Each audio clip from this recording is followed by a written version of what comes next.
Hello, my name is Friedana, and I'm starting this YouTube channel because I want to document some things that are going on with me. I have been wanting to start the YouTube channel for a while now, but I've been kind of shy. But before things get started, moving along, I want to document things so one day I'll be able to look back and say, wow, that was me. And look where I am now. Uh, the first thing I want to document is I will be having gastric bypass. um, and I'll get my surgery date November 7th. Um, right now, the surgeons have to kind of collaborate, which they'll be having a meeting about me on Wednesday to figure out the best plan of action.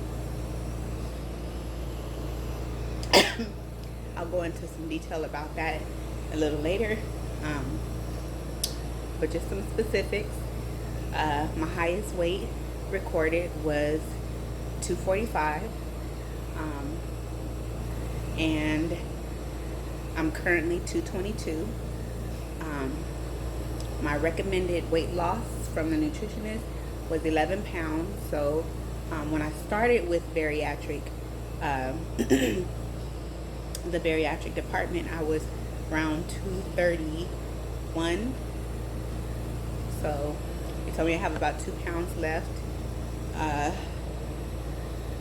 And I was advised that my surgery would be by the end of the year. So really excited, and sorry, those are my neighbors. And I just want you guys to come along with me. So let's get started. You may wonder why I am on oxygen and what's really going on with me.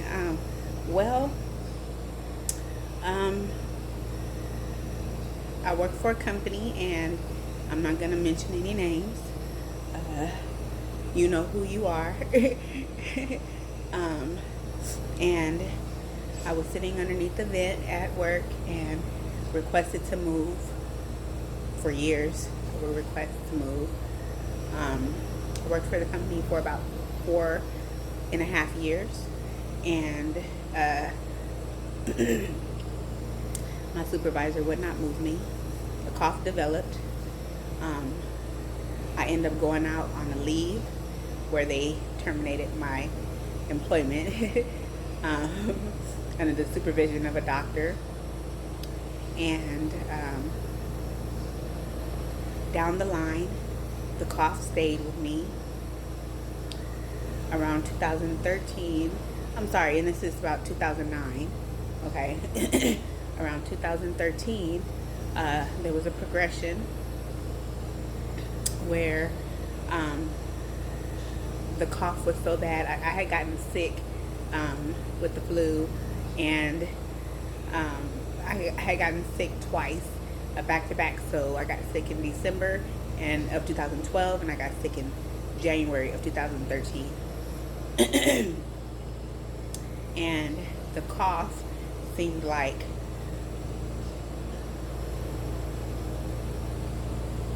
it was something out of this world. I couldn't walk up a stair. I couldn't do anything. I would cough so bad that, I know this is a little TMI, I would vomit. And it would happen like 45 minutes at a time. Every time. It would be really long periods of times where I would be over the toilet.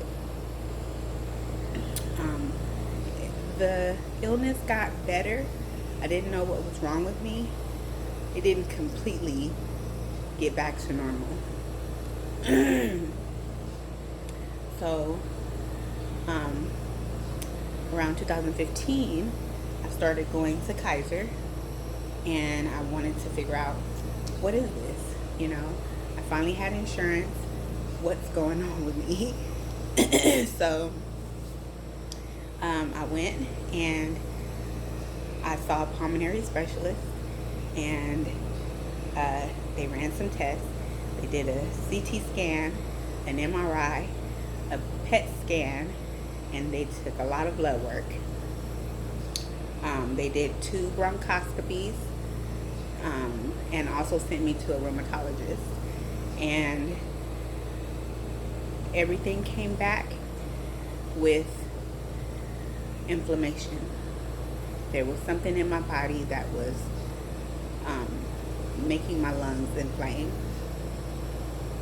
Because of the inflammation, I already have damage to my lungs. So I was given a diagnosis of interstitial lung disease. And if you know anything about interstitial lung disease, it can be a wide range of categories that lead to your lungs becoming scarred. Idiopathic interstitial lung disease is what they call it. So, and please bear with me because, you know, I run out of breath easily. But, where was I? After that, the doctor didn't want to do a lung biopsy on me because at the time, I don't know, he said I was too young, which doesn't make sense because the younger you are, the healthier you are. The older you get, the less likely they want to do things like that on you. But he didn't want to, so he opted to send me to an ear, nose, and throat doctor to see if they can take one of my lymph nodes to biopsy, but they also did not want to do it.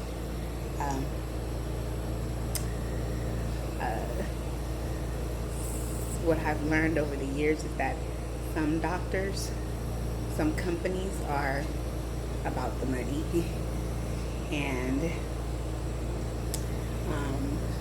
they didn't even put me on oxygen, nor did they give me a walking test. Actually, the pulmonary specialist got to a point where he told me that there was nothing else he could do for me, that he had ran all tests that he possibly could think of. And so after that, he also told me he didn't want to put me on prednisone because prednisone causes more issues than what I was already going through. So I ended up maybe months later, after he told me he couldn't do anything else for me. He thought I had something that was so out of this world that when they found out what it was, you know, whether if I was living or dying, and they found out what it was going to be named after me. So that's what he thought. And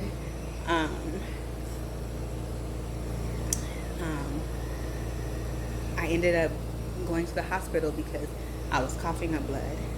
The pulmonary specialist in the hospital immediately put me on prednisone, 40 milligrams, which is what led to me blowing up. I literally had just lost weight. I've always been 230 since my 20s. I was 230, 232, always between 230 and 232, and I never went past that. And I just went from the 232 to 205, and then I was 204, and I was like, oh my goodness, I'm almost out of the 200s. And I was doing so well because I started eating really, really good, and they put me on that prednisone, and within a couple of weeks and within a month, I was 245 pounds, and I stayed 245 pounds. I didn't go above that. So when I connected with Harbor UCLA, they're so awesome. I say, if you have an issue that you don't know what it is, and doctors can't find out what it is, and they're private doctors, and go to a hospital that is a study hospital. Go to a hospital that is a research hospital, because You know what they're going to do? They're going to run every test imaginable on you until they find out what's wrong with you. And I couldn't believe it. I was so floored. I gave my primary doctor my stack of medical records, which was out of order, by the way, and it was more than 100 pages. He read my record within a 3-day period. He read it, and when he gave it back to me, it was from page 1 to 155, however many was. He put everything in order. He read everything. He knew everything about me. When he called me on the phone, I didn't have to go see him. He called me on the phone and told me everything about me. And then he ordered the test that the specialist would need. He didn't just send me to the specialist and then let them order the test, and then I have to come back and see them in a couple of months to get the results. He ordered all the tests they needed, and then they took 22 tubes of blood from me that day. And when I got to rheumatology, they knew what was wrong with me. They told me that I had a rare autoimmune deficiency. And the autoimmune deficiency is called antisynthetase syndrome.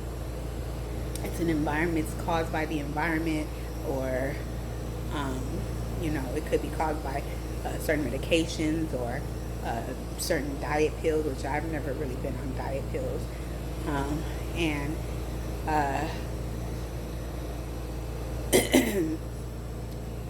It just floored me. I had one marker for it. There's different markers. I don't really know the terminology, but there's antisynthetase syndrome with JO1, which is JO1.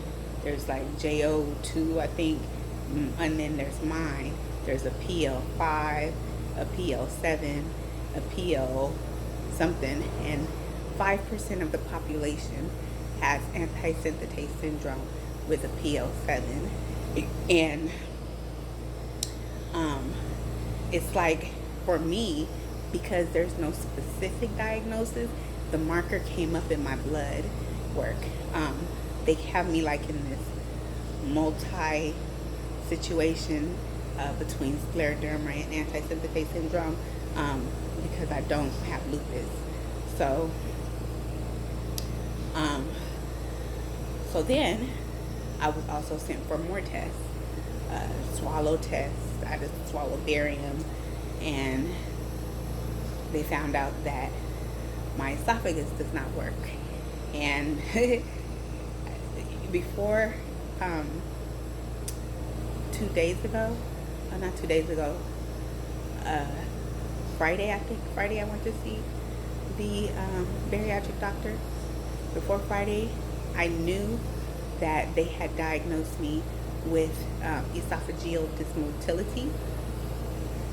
I know I have a lot of issues, and that's what they diagnosed me with. And I just knew that. They said my esophagus didn't work right. Okay, she told me that the esophagus kind of goes like this to push the food down.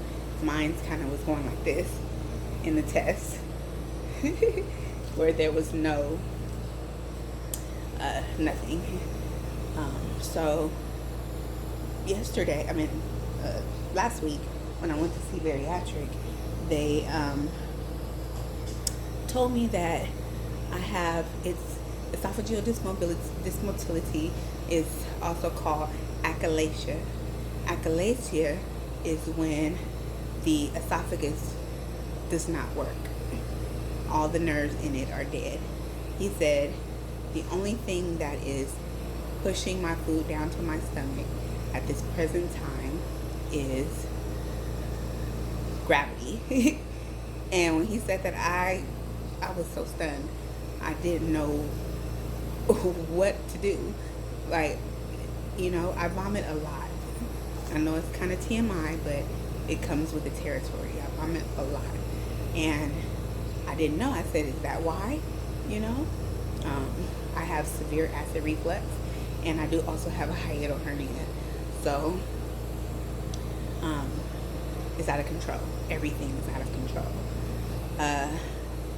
And so he told me, no, isn't that you don't get achalasia from vomiting. You get achalasia from it. They really don't know why, but the assumption is that it's the autoimmune deficiency that also attacked your esophagus, damaging the nerves. So the autoimmune deficiency attacked my lungs and it attacked my esophagus. So I'm just like overwhelmed with information. They tell me that they have to do 3 surgeries. So for me, because I have the interstitial lung disease, I won't have the 5 or 6 incisions for the gastric bypass. They'll do 1 incision down the middle. I have no idea what that's called, but that's what they said. And they told me that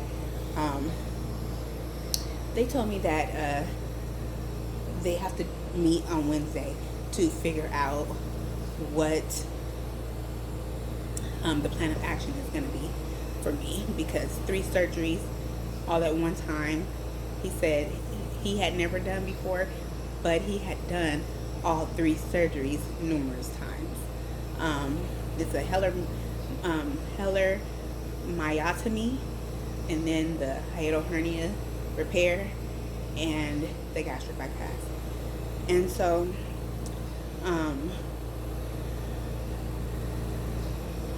I guess I will see on the 7th, and I will give you guys an update on the 7th, or after that, to let you know when my date of surgery is and what they decide to do. So far, I have purchased so many things. I've purchased a Instapot. I've purchased a NutriBullet. I've purchased even these mini I don't know if you can see it because it's by Health FX, and they're mini forks and spoons. I just refuse to buy baby spoons and forks. I think I'm an adult and I won't do it. I'm gonna use silverware. If I'm gonna use silverware, I'm gonna buy silverware. So this is what it looks like. And there's 2 sets in here, and so one is for home and one is for on the go, and a little pouch you can take obviously on the go. And I just thought this was awesome. For me, my let me get this here.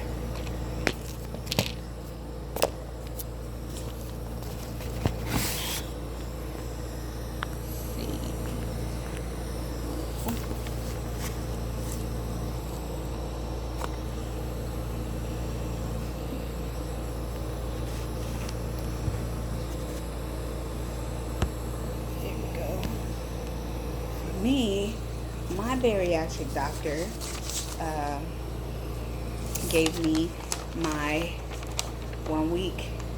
I don't know if that's backwards, but I'm sorry if it is. I don't really know how to do this YouTube yet. 1 week diet before surgery. They said I can have water, chicken broth, beef broth, or vegetable broth, diet Jello, sugar-free drinks, Powerade Zero, Crystal Light, Diet Snapple, sugar-free popsicles, coffee or tea, non-fat or 1% soy. I can't read. I can read. Non-fat or 1% milk, soy milk unsweetened. Yogurts can be light, low carb, low fat, non-fat plain, no fruit chunks. No sugar added, fat-free hot chocolate, and non-fat milk or mix into plain non-fat yogurt. Sugar-free fudge popsicles or diet pudding, no sugar added, frozen yogurt. Then hot cereal like cream of wheat, cream of rice, farina, grits, or puree oatmeal. and strain low-fat soups. I have to continue the diet until the day before the surgery,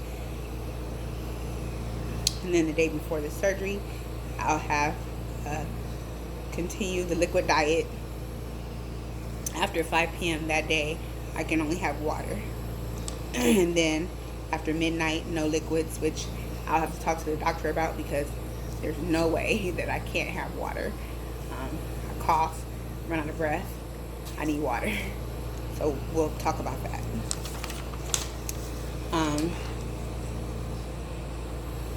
Let's see here, what else did I want to talk about?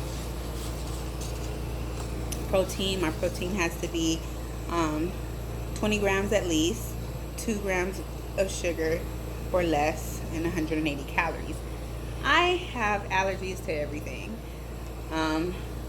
They're not bad allergies on the list that I have. There's no A next to it, and on the scale, unless it has an A, it's not like you don't have an actual reaction. But I just feel like if you're consuming a lot of things that you have even mild allergies to, you're putting your body in a position.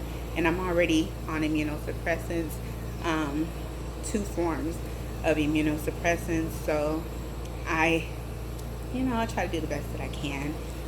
Premier, when I drink it consistently, it makes me congested. So I'm on the hunt for a vegan liquid protein that has those qualifications, and so far I'm out of luck.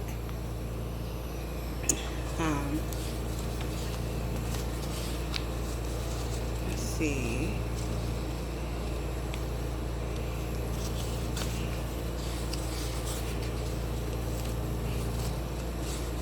I bought these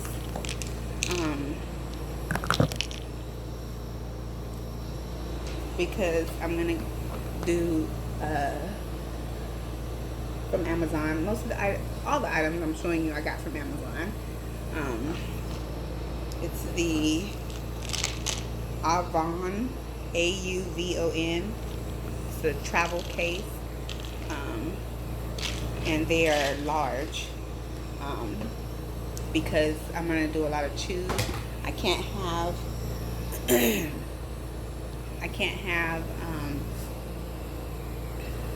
pills like a lot of people can. For USC,